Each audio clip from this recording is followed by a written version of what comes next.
ఏలయనగా మనకు శిశువు పుట్టెను, మనకు కుమారుడు అనుగ్రహింపబడెను. ఆయన భుజము మీద రాజ్యభారముండును. ఆశ్చర్యకరుడు, ఆలోచనకర్త, బలవంతుడైన దేవుడు, నిత్యుడగు తండ్రి, సమాధానకర్తయగు అధిపతి అని అతనికి పేరు పెట్టబడును. యెషయా గ్రంథం 9వ అధ్యాయం 6వ వచనం.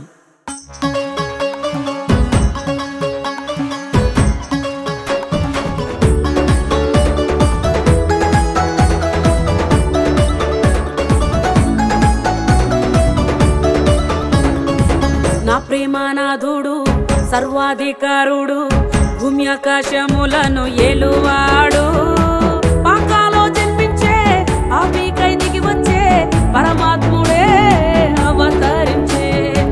నా ప్రేమానాథుడు, సర్వాధికారుడు, భూమి ఆకాశములను ఏలువాడు, పాకాలో జన్మించే పాపికై దిగి వచ్చే పరమాత్ముడే అవతరించే.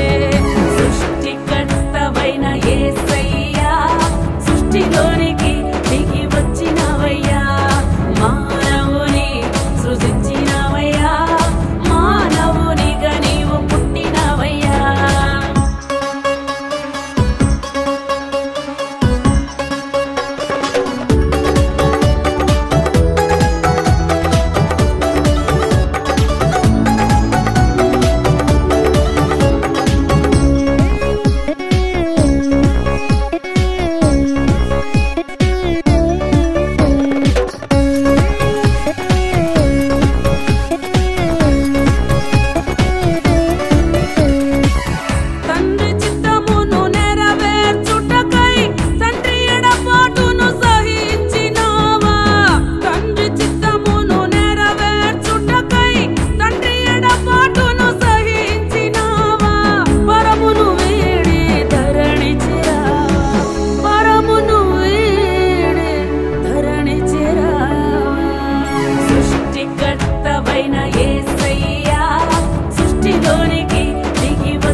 సర్వాధికారుడు భూమి ఆకాశములను ఏలువాడు